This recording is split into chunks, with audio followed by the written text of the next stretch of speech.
আসসালামু আলাইকুম। নিয়মিত বাংলা সংবাদে আপনাদের স্বাগতম। শুরুতেই থাকছে শিরোনাম, এরপর বিস্তারিত। শেখ হাসিনাকে জীবনেও বাংলাদেশের কাছে হস্তান্তর করবে না ভারত।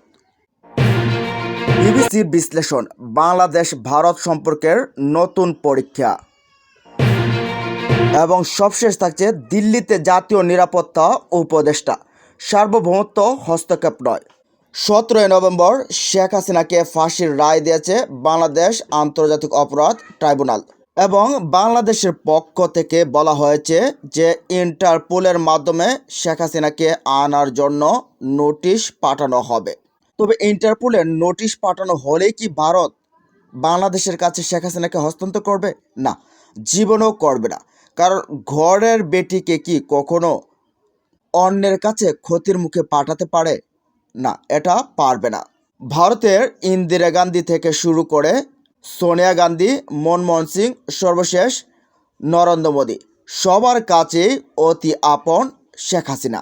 শুধু প্রতিবেশী হিসেবেই শেখ হাসিনা ভারতের এদের কাছে আপন এমনটাই নয়, যেন পারিবারিকভাবেও একটা বন্ধন রয়েছে তাদের সাথে। তাই ভারতের ক্ষমতার মসনদে যে সরকারি বসুক না কেন, সেই সরকারই শেখ হাসিনাকে কখনো বাংলাদেশের কাছে এভাবে হস্তান্তর করতে দেবে না, যাতে করে শেখ হাসিনার মৃত্যুদণ্ড হয় এবং তার মৃত্যু হয়।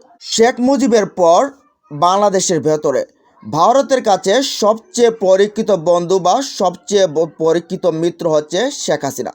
শেখ হাসিনার আমলে ভারত এদেশে যেভাবে ব্যবসা করেছে, বিভিন্ন স্বার্থ আদায় করেছে এবং বিভিন্ন সুযোগ সুবিধা পেয়েছে, তার তো প্রতিদান কিছুটা হলেও দিতে হয়। শেখ হাসিনাকে নিয়ে তারা বিপদে আছে, তবে এই বিপদের চাইতে আরও বড় বিপদ হচ্ছে শেখ হাসিনাকে যদি বাংলাদেশের কাছে হ্যান্ড ওভার করা হয়, তাহলে সেই বিপদটা কি? অনেকেই মনে করেন ভারত দক্ষিণ এশিয়ার চালকের আসনে বসা, তাদের মিত্ররা তাদেরকে খুব বিশ্বস্ত মিত্র হিসেবে জানে।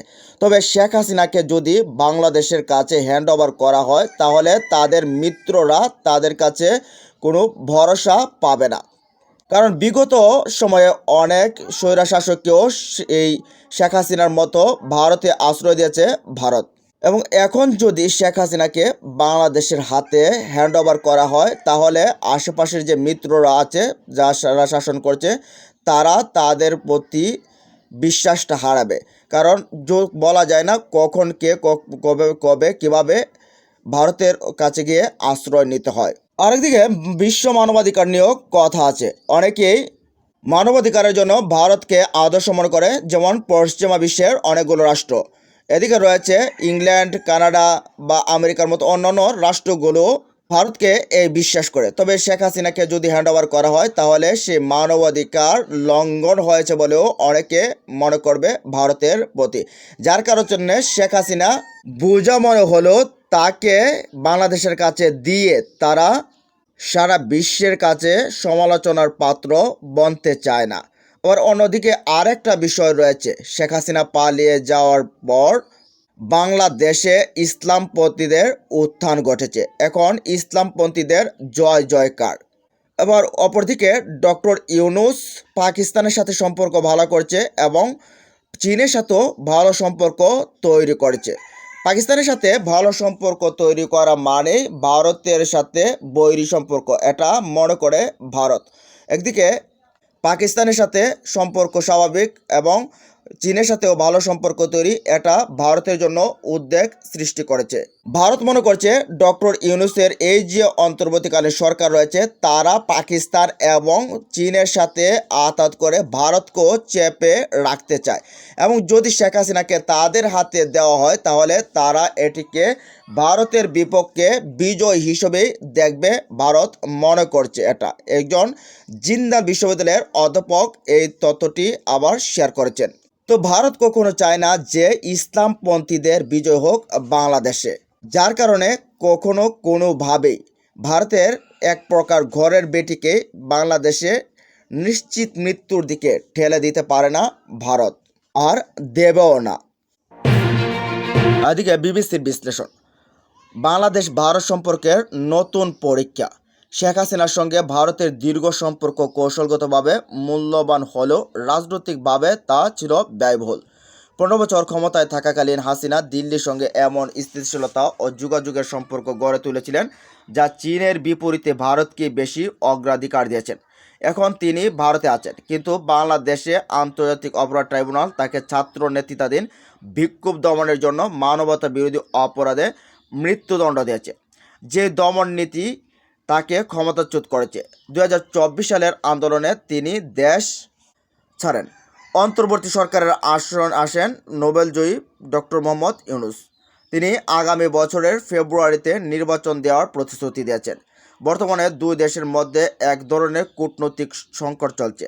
হাসিনাকে ফেরত চাইছে ঢাকা, তবে দিল্লি তাতে রাজি নয়। ফলে হাসিনাকে দেয়া মৃত্যুদণ্ডের রায় বাস্তবায়ন করা কার্যত অসম্ভব। ভারত যেটিকে মানবিক আশ্রয় ভেবেছিল, সেটি এখন কঠিন পরীক্ষায় পরিণত হয়েছে। পূর্ণ মিত্রের জন্য ভারত কত দূর যাবে এবং কতটা কূটনৈতিক মূলধন খরচ করবে, সেটা এখন বড় প্রশ্ন।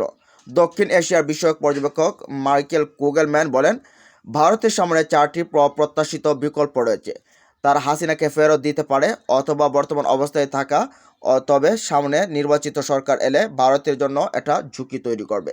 আরেকটি দিক হলো হাসিনাকে চুপ থাকতে বলা, যদিও তিনি এটা মানবেন না, আবার দিল্লিও এ বিষয়ে জোর করবে না। সর্বশেষ বিকল্প হচ্ছে হাসিনাকে তৃতীয় কোনো দেশে পাঠানো, তবে এখানে আইনগত ঝামেলা ও নিরাপত্তার বিষয়টি আছে। এক্ষেত্রে খুব কম দেশই এমন একজনকে গ্রহণ করতে রাজি হবে। হাসিনার প্রত্যর্পণ ভারতীয় রাজনীতিতে অকল্পনীয়। ক্ষমতাসীন অথবা বিরোধী দল পক্ষে তাকে বন্ধু মনে করে। ভারত গর্ব করে যে তারা বন্ধুদের বিপক্ষে যায় না। দুই দেশের সম্পর্কের গভীরতা ও অসমতা পরিস্থিতিকে আরও জটিল করেছে। বাংলাদেশ দক্ষিণ এশিয়া ভারতের সবচেয়ে বড় বাণিজ্যিক অংশীদার। ভারত ও বাংলাদেশের বড় রপ্তানি বাজার। বার্ষিক বাণিজ্য প্রায় $13 বিলিয়ন।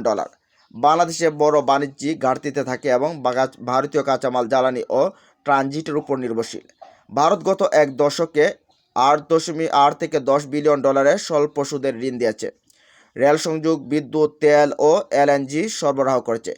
এমন সম্পর্ক কোনো পক্ষই সহজে ছাড়তে পারবে না। দিল্লির জওহরলাল নেহরু বিশ্ববিদ্যালয়ের অধ্যাপক সঞ্জয় দাস বলেন, দুই দেশে পানি, বিদ্যুৎ সহ বহু ক্ষেত্রে পরস্পর নির্ভরশীল। ভারতের সহযোগিতা ছাড়া বাংলাদেশের পক্ষে চলা কঠিন। অনেকে মনে করেন ডক্টর ইউনূসের অন্তর্বর্তী সরকার এখন দ্রুত তাদের পররাষ্ট্রনীতি পুনর্গঠন করছে। সিঙ্গাপুরের একটি গবেষণায় বলা হয়েছে, সরকারের প্রথম দিকের কূটনৈতিক পদক্ষেপ ছিল ইন্ডিয়ানাইজেশন।